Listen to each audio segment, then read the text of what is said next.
Okay, so good morning po sa inyong lahat. Na-excite lang po ako sa maraming ginagawa ng Panginoon.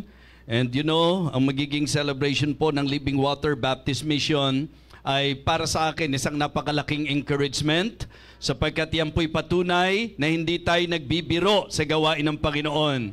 That we really mean business with God. Amen?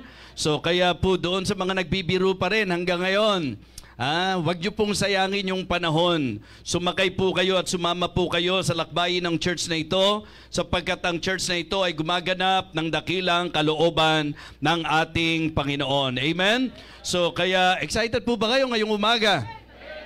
Yan, kasi parang kailan lang nung una po kami pumunta doon po sa UK. At yun nga, yung pagtatagpo po namin, sapagkat sa totoo lang, dito pa lang sa Pilipinas, ang Tahuna family po ay very dedicated na sa Panginoon.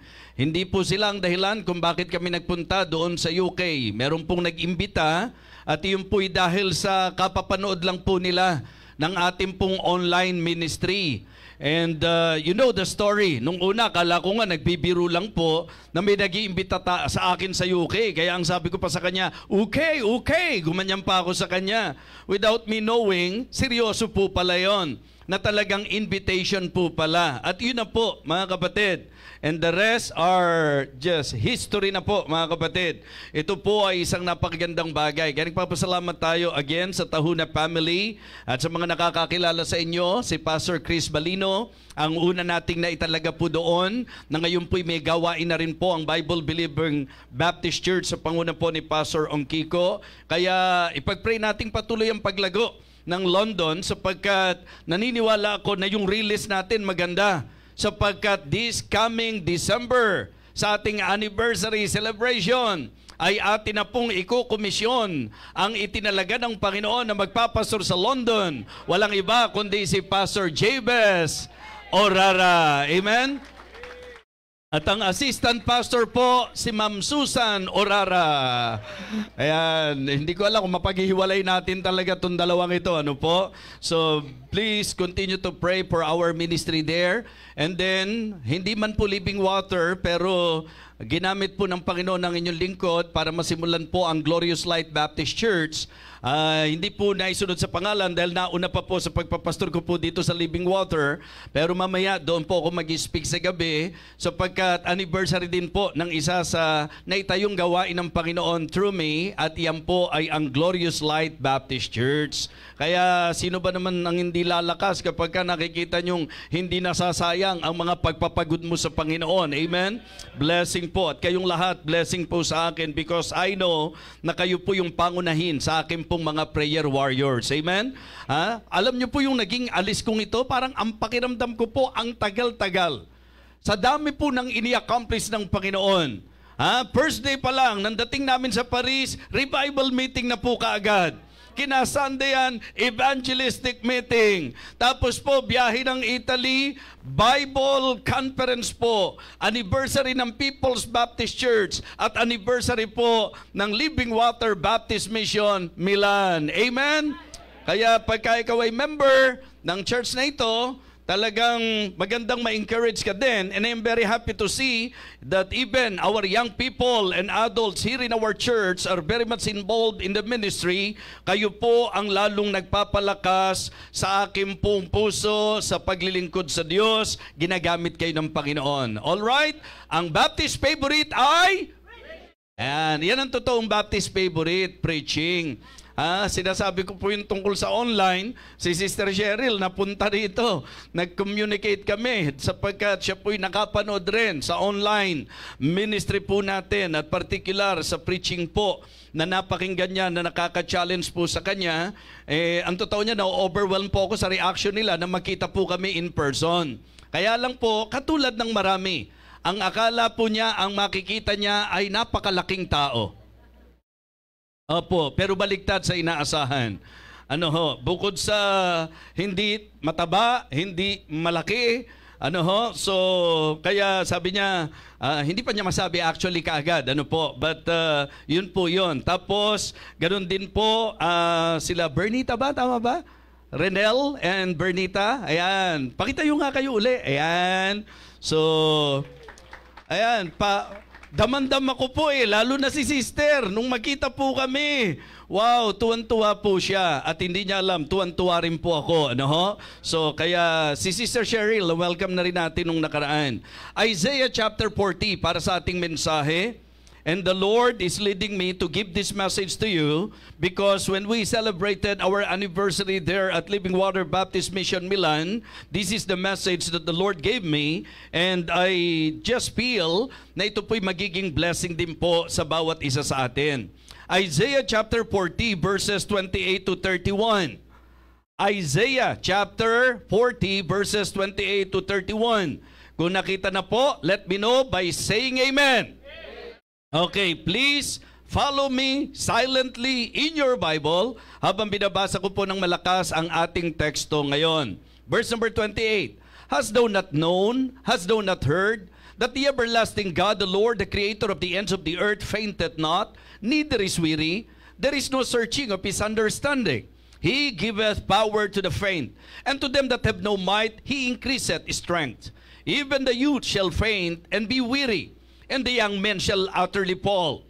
But they that wait upon the Lord shall renew their strength. They shall mount up with wings as eagles. They shall run and not be weary. They shall walk and not faint. Purihin po ang pagbasa ng salita ng Diyos. Let us come to Him in prayer. Let us pray. Our gracious, loving Lord, our Father in heaven, we would like to again thank you and praise you for your goodness. Thank you for this privilege of worshiping you. Thank you for gathering us together to exalt your name. I pray, O Father, that as we listen to thy word, may you again touch our hearts, O God. Please talk to us, enlighten our minds, O God, strengthen us, even our faith, Heavenly Father.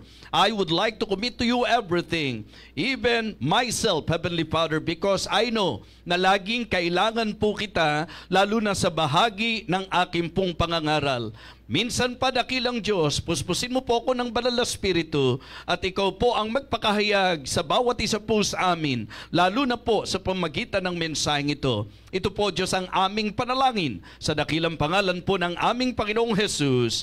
Amen. Amen. You may now be seated. Upo na po tayo. Well, gusto ko pong ibahagi sa inyo ang mensaheng ito sa pagbibigay muna ng idea patungkol sa background. Ito po ay message of comfort. Ito pong Isaiah chapter 40 is a consoling message. Message of comfort and consolation. Because the Israelites, like the other believer, ano po? Yung bang along the way, may mga panahon nakakalimot tayo, may mga pagkakataon napapagod tayo. In fact, ako literally napagod talaga ako at nito pong ilang mga araw na ito, medyo talagang naramdaman ko po physically na medyo parang hindi kakayanin ng aking katawan. I just praise the Lord because His grace is sufficient. Amen? But again, ito po ay isang katotohanan na katulad ng bayan ng Panginoon, may mga pagkakataon po na dahil pagod tayo, nahihinaan tayo ng loob, natatakot tayo sa kung anuman pong mga puposibleng dahilan na pinagdadaanan po natin sa buhay na ito. So dito po mga kapatid, ang pinakanaging masasabi nating puso ng pagkakasulat ay upang ipaalala po sa kanila at i-describe po sa kanila ang nasa mga 8 attributes ng Panginoon. Kung titingnan nyo po the whole chapter ng Isaiah chapter 40, okay, sa verses 1 and 2, binigyang pansin po ang patungkol sa mercy ng Panginoon. Yes, about the mercy of God. And then sa verses 3 to 5, about the glory of God. Verses 3 to 5 po yan, patungkol sa kaluwalhatian ng Panginoon. And then sa verses 6 to 9, the eternality of God. Yung pagiging walang hanggan ng ating Diyos. And then sa verse number 11, God's gentleness. Okay? The gentleness of God. Sa verse number 10, verse number 12, at maging sa verse number 26, just for you to have an idea doon sa kabuuan ng nilalaman ng chapter na ito. Sa verse number 10, verse number 12 and 26, binigyang pansin po the omnipotence of God. Yung pagiging all-powerful ng ating Panginoon. At sa 13 and 14 naman, yung pagiging omniscient. Diba? The omniscience of God. Yan po ang makikita natin sa verses 13 and 14. And then sa verses 15 to 17 hanggang sa 21 to 24, ito po ay naglalaman naman ng patungkol sa Diyos sa kanyang sovereignty. Ano po? About the sovereignty of God. And in verse number 18 to 20, even in verse number 25, ang napakagandang pinakita po dito sa chapter na ito is the uniqueness of God. Yung pagiging kakaiba ng Diyos natin sa lahat ng mga kinikilala ng tao. Mga kapatid, mga minamahal, yan po ang laman ng kabuuan ng chapter about the mercy of God, about the glory of God, about the eternality of God, His gentleness, omnipotence, omniscience, sovereignty, and uniqueness. Ngayon po, lumalabas na tila baga nakalimutan ito at hindi po nabigyang sentro ito ng Israelites na nag-lead sa kanila sa katanungan. Kaya pansinin niyo po yung verse number 27. Verse number 27. Why sayest thou, O Jacob, and speakest, O Israel, my way is hid from the Lord, and my judgment is passed over from my God? Kaya sila dumating sa punto na nagtanong ng ganito sapagkat nakalimutan nila yung Diyos na meron po sila. Mga kapatid, the same thing is true in our lives. Kapag tayo po, bagamat Kristiyano tayo, pagka hindi natin nabigyang pansin kung ano ang Diyos sa buhay po natin, posible rin na isang araw, and I believe it is happening even to us, na nagtatanong tayo na bakit ganito, bakit nangyari ito, bakit ko nararanasan ito, para bang may pag-asa ba talaga? Makapagpapatuloy ba ako? Baka kayanan ko ba ang lahat ng ito? Kaya naman pagdating sa verse number 28, 29, hanggang 31 po, ito po yung pinaka-naging teksto natin. Ito po is some sort of a reminder sa kanila na ang sabi po, hast thou not known, hast thou not heard that the everlasting God, the Lord, the creator of the ends of the earth, fainted not, neither is weary? There is no searching of his understanding. He giveth power to the faint, and to them that have no might, he increaseth strength. Even the youth shall faint and be weary, and the young men shall utterly fall. But they that wait upon the Lord shall renew their strength. They shall mount up with wings as eagle. They shall run and not be weary. They shall walk and not faint. Alam nyo, ako po ay nililid ng Panginoon na ibahagi sa inyo ang mensahe na sa sentro po, kumbaga ang mga puntos na ibibigay ko sa inyo, ay mga katanungan na maglilid sa atin sa mensahe ng napakagandang kasagutan. Let me entitle this message, The Questions to Answer. Okay? Questions, yung mga katanungan. Yung mga katanungan na sasagutin po, mga kapatid. So, unang tanong na gusto ko pong pag-usapan po natin ay ang katanungang who we need to recognize. Sino po ang kailangan po nating kilalanin? Who we need to recognize. In verse number 28, malinaw po na ito ay pumapatungkol doon sa dapat hindi makalimutan at kilalanin ng tao, at yan po ay ang Diyos. Amen? Ang sabi po, hast thou not known, hast thou not heard, that the everlasting God, the Lord, the creator of the ends of the earth, fainted not, neither is weary, there is no searching of his understanding. Who we need to recognize? Our Lord. Ang ating Panginoon. Mga kapatid, posibleng meron kang mabait at magaling na kaibigan. Posible pong may mga tao na maganda ang pakikitungo sa iyo. Pero ang gusto ko pong sabihin, in the reality of life, particularly sa ating Kristiyanong pamumuhay, lagit-lagi ang huwag niyong makalimutan ay ang kilalanin ang ating Panginoon. Amen? We need to recognize the Lord. Sinabi po riyan, hindi nyo ba naalaman? Hindi nyo ba narinig? Diba? That the everlasting God the Father, the Lord, ang sabi po, fainted not. So, isang bagay na nakikita ko, na kaya ako madadaig ng mga discouragement, na kaya ako po pwedeng bumigay sa mga atake ng kaaway, na kaya ako po pwedeng dumating doon sa punto ng panglulumo at panghihina. Ito po ay sa posibleng dahilan na nakikita ko, nakakalimutan natin na kilalanin ang ating Panginoon. Amen? Do you really know the Lord in your life? This is some sort of a reminder. Paalala sa kanila. Teka, parang nakalimutan niyo yata ang Panginoon. Siya ang lumikha ng langit at lupa. Siya ang pinanggalingan ng lahat ng bagay. Siya ay walang hanggang Diyos. Mga kapatid, mga minamahal, isang napakalaking bagay na maintindihan po natin na sa buhay natin, napakahalaga na kinikilala mo ang Diyos. Psalm chapter 8, please. Psalm chapter 8. Diba? It is really great and wonderful to know God in our lives. Siyempre, ang unang magandang pagkakilala natin sa Diyos bilang tagapagligtas. Kaya nga kung may mga bisita tayo, lagi po nating sinasabi na kung ang usapan po kaligtasan, wala kang dapat kilalaning tagapagligtas kundi ang Panginoon lamang. Amen? He is the only Savior. Now ngayon, bilang Kristiyano ka, dapat lagit-lagi kilalanin mo ang Panginoon sa buhay mo sa usapin ng kung ano ba ang po pwedeng magawa ng Diyos sa atin. Mga kapatid, tingnan niyo po ang sabi ng verse number 1. Mula verse number 1 sa Psalm chapter 8. O Lord, our Lord, how excellent is thy name in all the earth, who has set thy glory above the heavens. Out of the mouth of babes and sucklings hast thou ordained strength, because of thine enemies, that thou mightest steal the enemy and the avenger. When I consider thy heavens, anong sabi po? The work of thy fingers, the moon and the stars. What is man that thou art mindful of him, and the son of man that thou visitest him? Mga kapatid, kung gusto nyo pong maintindihan ang gusto ko pong ipunto, ito pong psalmist na ito, the way he expressed the Lord in his life, makikita nyo po na in-express niya doon sa napakataas na pagkilala. Diba? O Lord, our Lord, how excellent is thy name in all the earth.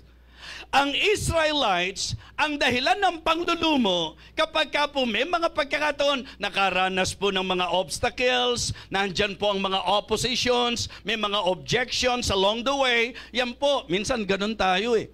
Pinapanghinaan tayo ng loob pagka may hadlang na. Pinapanghinaan tayo ng loob pagka may kalaban na. Pinapanghinaan po tayo ng loob kapag may mga kumokontra na. Mga kapatid, mga minamahal, ang mga experiences sa biyahe po natin, sa lakbay po natin ay realidad.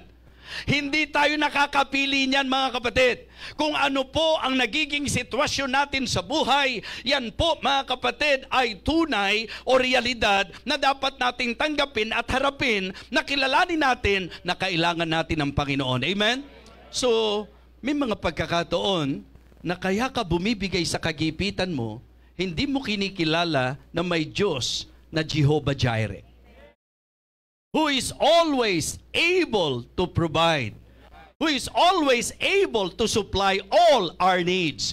Kaya kung kinikilala mo ang Panginoon na Jehovah Jireh siya, hindi ka magmumukmok, hindi ka mahina ng loob, at hindi ka lagi na lang magmamagtul at magrereklamo na para bang wala nang solusyon ang problema mo. Kung kinikilala mo ang Diyos, wala kang problema na hindi niya kayang lutasin. Walang mahirap na sitwasyon sa Panginoon. Ang imposible sa tao ay laging posible sa Diyos. Amen? So you should recognize the Lord in your life. Hindi mo ba alam? Hindi mo ba narinig? Hindi ba? Isang napakagandang paalala po sa atin eh. So the question to answer is that, who need to be recognized? Minsan po kasi mas kinikilala natin yung magagawa natin, mas kinikilala natin yung mga malalapit na tao sa atin, mas kinikilala po natin yung negosyo natin, mas kinikilala po natin. Mga kapatid, kung meron dapat tiyakin natin na kinikilala natin sa buhay natin, ito ay ang Panginoon na kung saan, mga kapatid, hindi po siya kailanman magkukulang. Amen? Yes, importante po na ang mga Kristiyano ay laging kumikilala sa Diyos. Who we need to recognize? Our Lord. Diba? Bakit sa palagay niyo po binigyan din niya ng ating teksto? Kasi nga po, sa tendency natin. Diba? May mga pagkakataon na kung umakto tayo, para bang nagpapabaya ang Diyos eh. Para bang wala ang pinatunayan pa ang Panginoon sa ating buhay. To the point na meron sa atin na sa heavy drama po natin, nabunga na rin siguro ng panunood natin talaga ng mga drama, apektado na tayo, mga kapatid, na para bang hanggang kailan kaya ako magtitiis? Hanggang kailan ko kaya ito mararanasan? Kakayanin ko ba talaga lahat ito? Mga kapatid, ang dramang yan ay masasagot lang ng isang kasagutan. Ito ay ang pagkilala mo sa Panginoon na nangako na hindi kanya iiwan, hindi kanya pababayaan. Amen? Yung bang kapag ka nagkasakit ka, alam mong may Jehovah Rapha. Yung kapag ka ikaw ay merong pangangailangan, alam mong may Jehovah Jireh. Na kapag ka may mga kaguluhan sa buhay at mga nambabagabag sa iyo, alam mong meron pong masasabi nating Diyos ng kapayapaan. Alam natin na nandyan ang Diyos na laging sagot sa anumang sitwasyon ng ating buhay. Kaya mga kapatid, mga minamahal, the first question to answer is that who we need to recognize. And you better ask yourself this morning, sino kinikilala mo sa buhay mo? Hindi ba nakalimutan mo na siya? Hindi ba parang naisa-isang tabi mo siya? Hindi ba parang nawala siya sa eksena sa buhay mo? Mga kapatid, wag na wag. Because in the experience of the Israelites, because of their forgetfulness, mga kapatid, dumating sa punto na nadadaig sila ng kanilang nararanasan. Who we need to recognize? Our Lord. Pangalawang tanong na magandang masagot, what we need to realize? Who we need to recognize? Our Lord. And what we need to realize, mga kapatid? Our limitation. Our limitation. Mga kapatid, mga minamahal, humarap na tayo sa katotohanan na may hangganan tayo. Wala kang kahit anumang bagay sa buhay na ito na may papangahas mo. Maniwala ka sa akin. Ang yaman ng tao hindi pwedeng ipangahas. May limitasyon yan, may hangganan yan. Pagka nagkasakit ka, pagka mamamatay ka, kahit gaano karami ang kayamanan mo, hindi niya kayang pigilin ang kamatayan. Tama po? Diba? Mga kapatid, ang kagalingan mo, ang kakayahan mo, ang kalakasan mo, that is exactly what our text, mga kapatid, expressed. Ano po? Ang sabi po ng verse number 29. Kanina, tinignan natin yung sa 28. Who we need to recognize. Mga kapatid, ang ating walang hanggang Diyos, the creator of the ends of the earth. At ang sabi po, mga kapatid, sa verse number 29, what we need to realize, He giveth power to the faint, and to them that have no might, He increaseth strength. Sabay-sabay nga po, verse number 30, sabay-sabay po, ready, begin.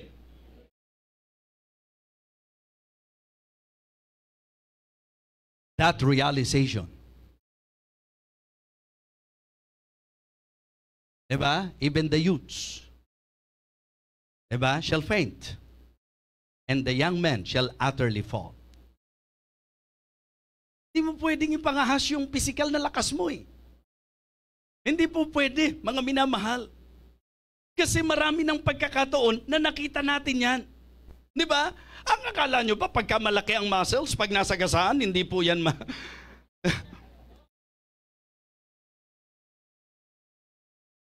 Pag nabaril yan, kahit anong laki ng katawan yan. Mga kapatid, mga minamahal, ibig kong sabihin, kahit gaano kaganda ang negosyo mo ngayon, kahit gaano kalaki ang bahay na meron ka, kahit gaano karaming impok sa bangko na meron ka, kahit gaano kalakas ka ngayon, wala kang kasiguruhan na ganyan ka pa rin bukas. Wala tayong kasiguruhan kung hanggang kailan tayo ganyan. Mga kapatid, the simple thing that I would like all of you to understand in this second point, mga kapatid, hindi mo pwedeng ipangahas kung anong meron ka. Ang Diyos lang ang po pwede mong ipangahas. Diba? Diyos lang ang po pwede mong ipangalandakan at ipagmalaki. Ang Diyos lang ang po pwede mong panghawakan. Siya lang ang pwede mong ipangahas sa buhay mo. Hindi ang pera mo, hindi ang bahay mo, hindi ang sasakyan mo, hindi ang ganda mo, hindi ang katawan mo, hindi ang kahit anong meron ka, hindi ang kagalingan mo, hindi ang diskarte mo, kundi ang kalakasan ng Diyos. Yun po ang po pwede nating panghawakan sa buhay.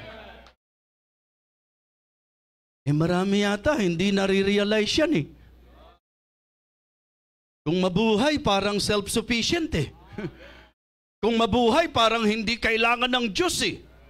And you know what? As I observe, sa mga countries na well-off, yung mga mayayamang bansa, ang isa sa nakakalungkot, yung wala na silang pagkilala sa kanilang pangangailangan sa Diyos. Why? Because they are thinking that they can survive even without God in their lives. At siyempre, bilang Kristiyano, naintindihan natin kung wala ang Diyos, wala tayong magagawa. Alam niyo po itong mensaheng ito po yung medyo magpapaalala sa atin, huwag tayong matayog. Huwag tayong mayabang. Huwag tayong mataas. Ano man ang pinaglagyan sa iyo ngayon, yan po'y dapat maging dahilan para lalong kilalanin mo ang Diyos na kaya ka nandyan. It is because of Him. Amen? If not because of God, we are totally nothing. Nililiwanag ko po sa inyo yan. Alisin mo ang Diyos sa buhay mo. You are nothing. Nothing. Nothing. Di ba?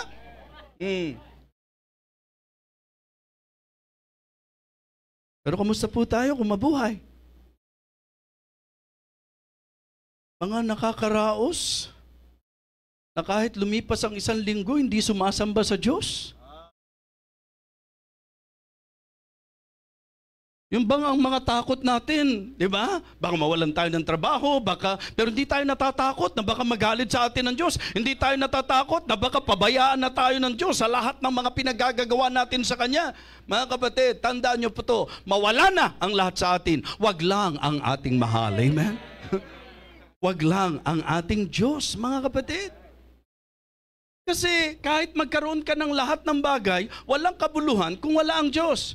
Remember King Solomon? He experienced so many things in his life. He experienced power, he experienced popularity, he experienced, mga kapatid, prosperity, he experienced many things in his life, even pleasures. But what he said, mga kapatid, after all of those experiences, vanity of vanities.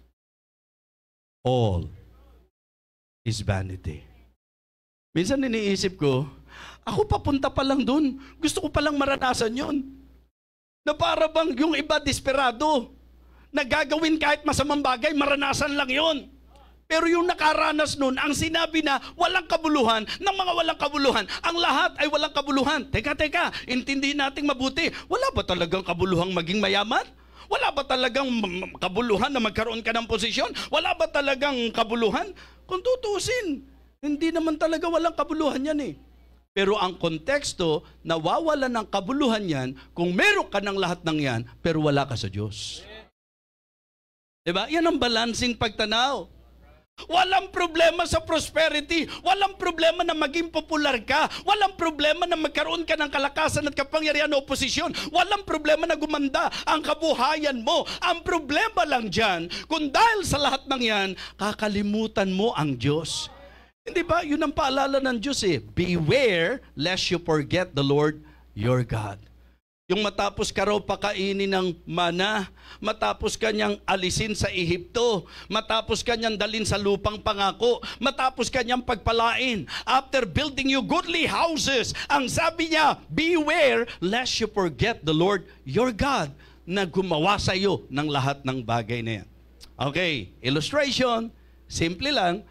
Alam niyo po ba ang mga tao, ang daling magkatampuhan, doon sa kalagayang nagpakita ka ng buti, ginawan mo ng maganda, nung naghahanap ng mauutangan, kahit hindi naman dumidiskarte sa iyo, pero dahil alam mo nangangailangan, nag-offer ka, and then sa lahat ng kabutihan ginawa mo sa kanya, pagka isang araw inignore ka niya, na para bang wala kang nagawa sa kanya, ano nararamdaman?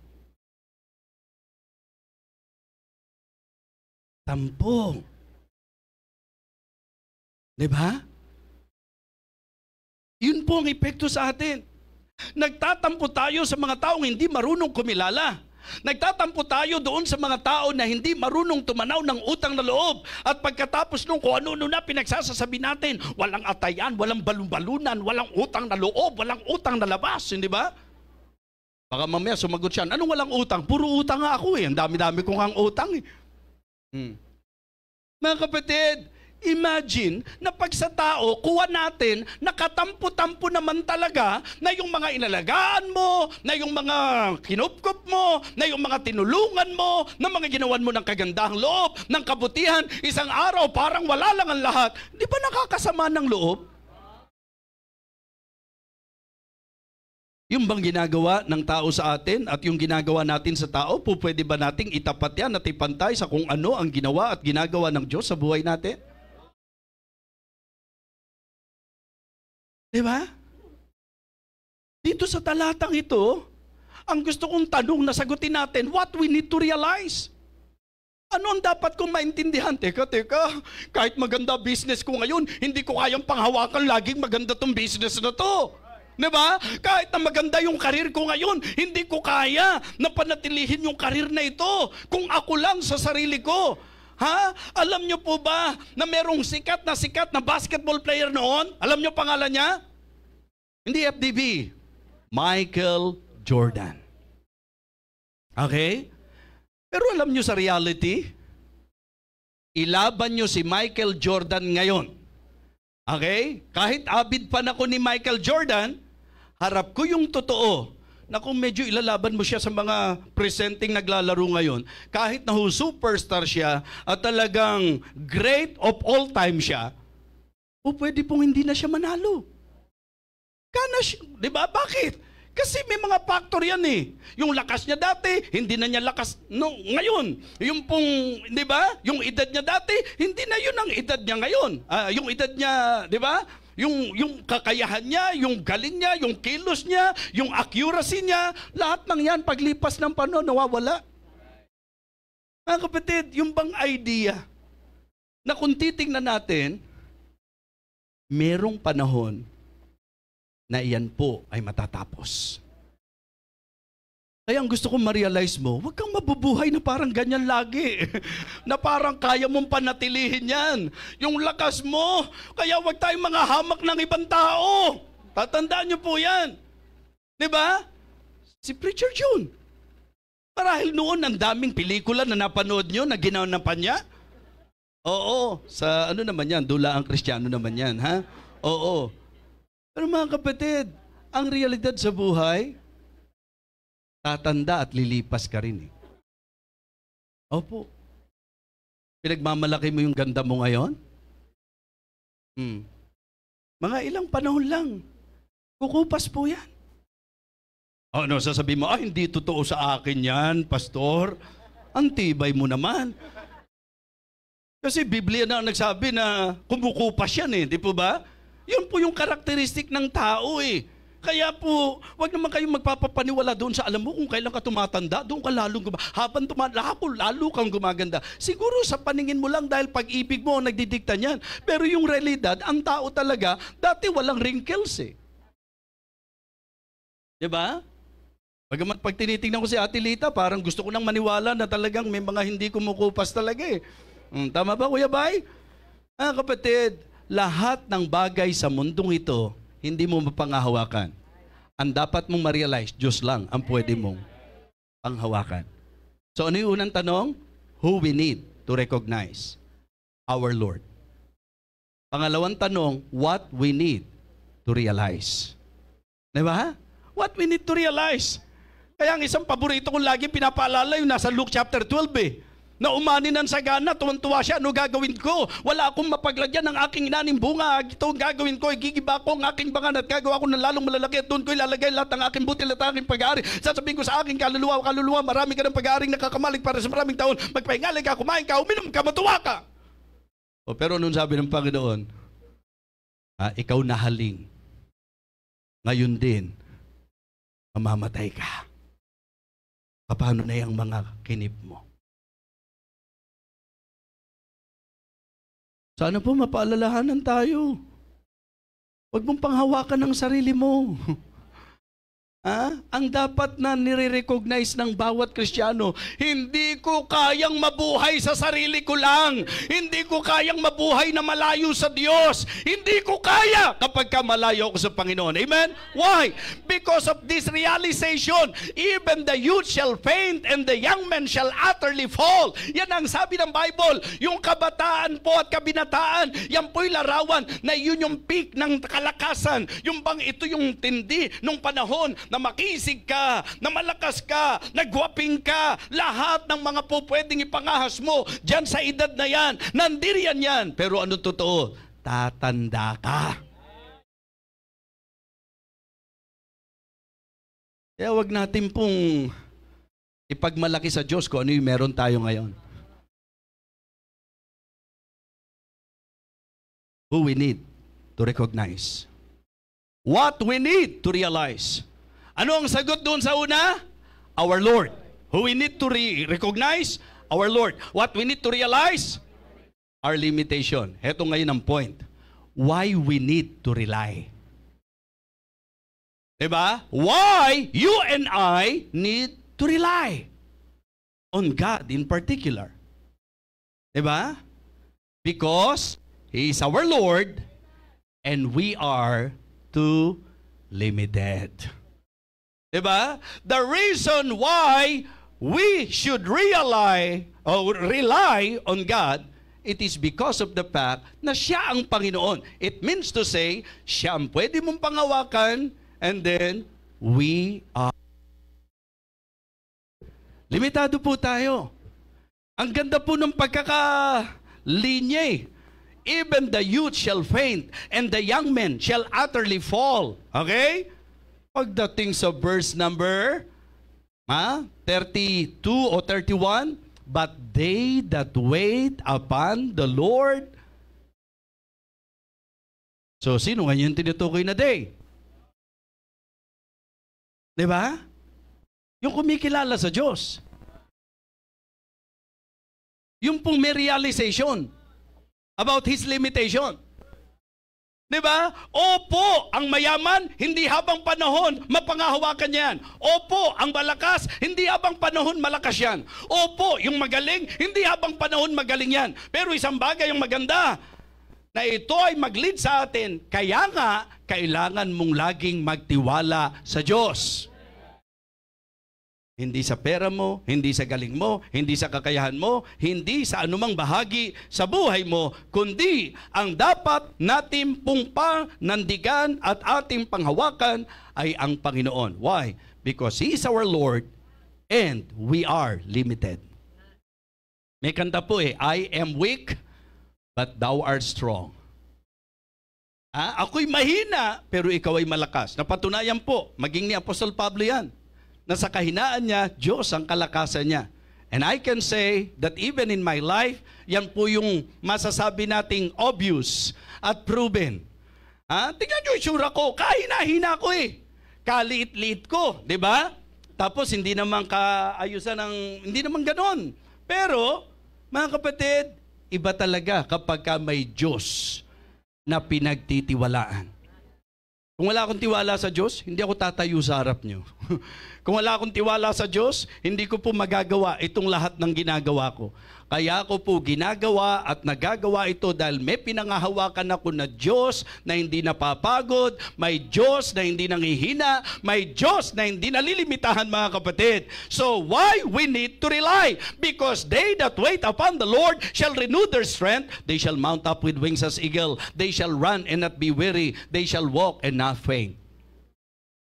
Ilan na sa inyo ang lagi nagtatanong at nagtataka, Bishop, ano ka ba?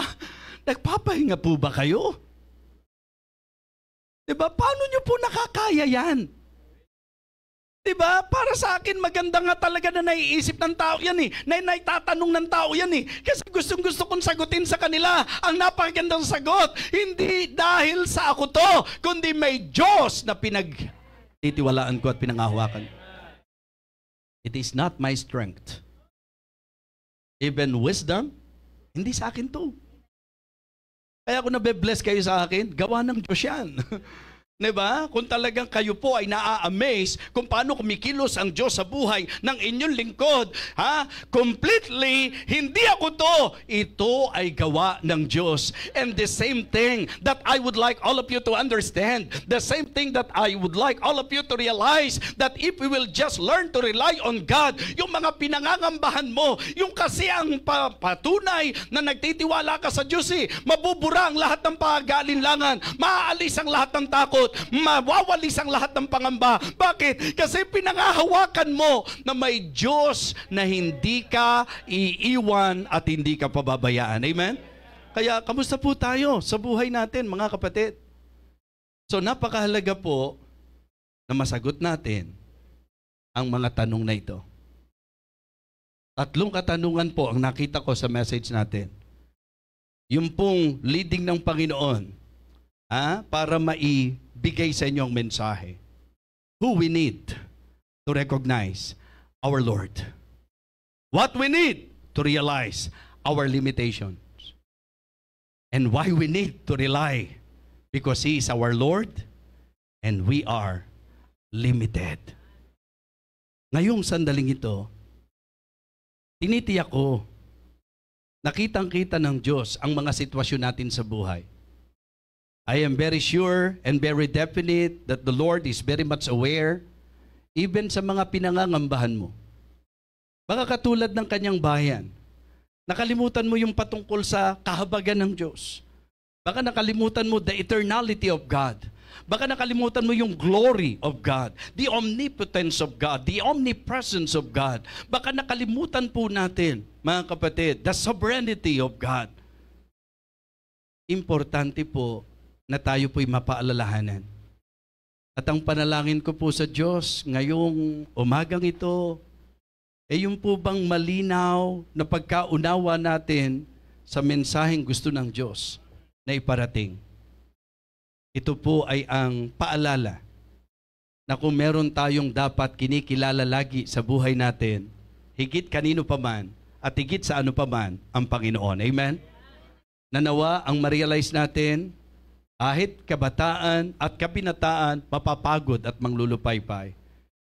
At ang ma-realize natin, pero siya na naghihintay sa Panginoon, magbabagong lakas, na maglilid sa atin sa sagot sa tanong na bakit kailangan nating sumandig, bakit kailangan natin na magtiwala, sapagkat siya ang Panginoon at tayo ay may hangganan. Kaya naway nasagot ng mensaheng ito ang mga tanong sa isip at puso natin.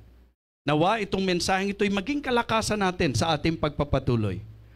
Matapos na po tayo, wakasan na po natin ang sobrang pagtitiwala sa ating sarili at sa ating magagawa.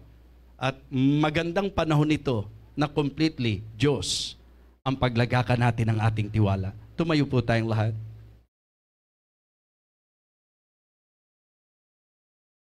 Habang nakayuko at nakapikit ang bawat isa, lagi ko pong pinaniniwalaan na kapag ka ang Diyos po ay nagkaroon ng kapasyahan sa mensahe na ipapangaral, for sure, may pangungusap siya na gustong gawin sa mga makikinig. And this morning, I believe God knows that this is the right message for us to hear. How about you this morning? Nakita mo ba ang dahilan kung bakit ito ang mensaheng ipinadala ng Panginoon? Ito yung sagot sa katanungan sa isip mo. Ito yung pinakasolusyon sa panghihina mo. Yung bang dumarating ka dun sa time na para bang pagod ka na, nahihinaan ka ng loob, na ang isip mo parang hindi mo na talaga makakaya. Pero ngayong umaga, the answer of the Lord is very clear through His Word. If the Lord touch your heart this morning, at kung meron pong realization, whatever it is, just you and God.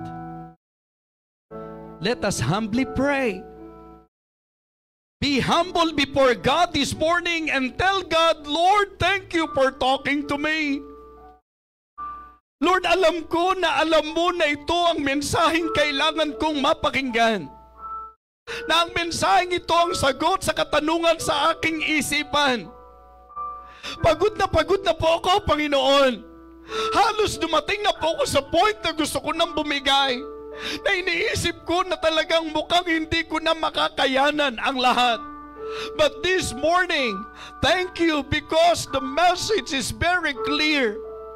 Sobrang liwanag na tugon sa aking pong tanong, sa gulo na nasa isip at kalooban ko. Thank you, Lord.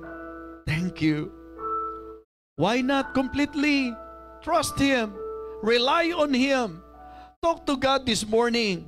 Ano man yung bigat mo, ano man yung nagbibigay ng bigat sa puso mo, ang solusyon dyan, alam nyo po kung ano, hindi magmataas, hindi magmalaki, hindi magmatigas, kundi ang magpakatotoo at magpakababa sa harapan ng Diyos na umamin ka, Lord, I need you.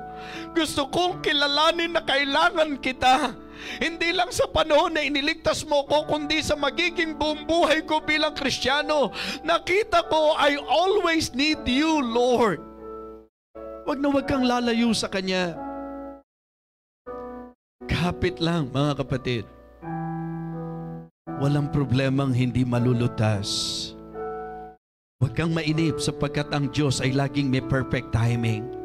God knows when is the right time. God knows kung kailan yung talagang panahon na dapat makagraduate at makalagpas ka dyan. Ang importante lang, magtiwala ka. Bakit kailangan mo magtiwala? Because He is our Lord. At kung hindi, limitado ka, bibigay ka, bibitaw ka, aayaw ka, susuko ka. At iyan po ay senyales na hindi ka sumasandig at nagtitiwala at nangahawakan sa Diyos. Why not express your heart to God this morning and tell God, Lord, sa iyo ang lubos kong pangahawakan, sa iyo ang lubos kong pagtitiwala. Tulungan mo ko, malagpasan ko po ito. Tulungan mo ko, Panginoon, na makayanan ko po ito. I need you. Ang lakas ko bumibigay. Ang lakas ko bumibitaw. Pero nais kong i-apply ang mensaheng ito sa aking buhay. Sige po, a good opportunity for you to somehow pour out your heart to the Lord. He's listening. He's listening to you right now.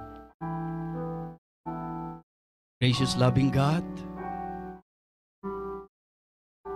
our Heavenly Father, thank you for your powerful word. Thank you for answering our question. I pray, O Father, that you will continue to help us and guide us, particularly sa mga presenting sitwasyon po namin sa buhay.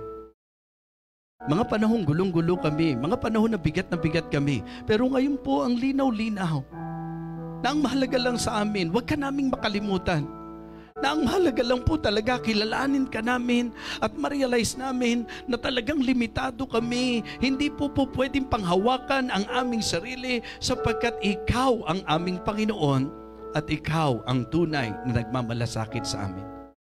Ikaw po ang ever reliable Lord na talagang sa lahat ng sitwasyon namin sa buhay, ikaw po ang aming maasahan. Dakilang Diyos, ikaw po ang umabot sa lahat, lalo na po sa mga nagpakababa at lumapit sa iyong harapan. Ikaw po, dakilang Diyos, ang patuloy na magpakahayag sa amin. At nawa, dakilang Diyos, totoong napalakas kami ng mensaheng ito. Purihin ka, aming Ama. Dinadakila ka namin sa pangalan po ng aming Panginoong Jesus. Amen. Amen. Praise the Lord. Go back to your seat, please.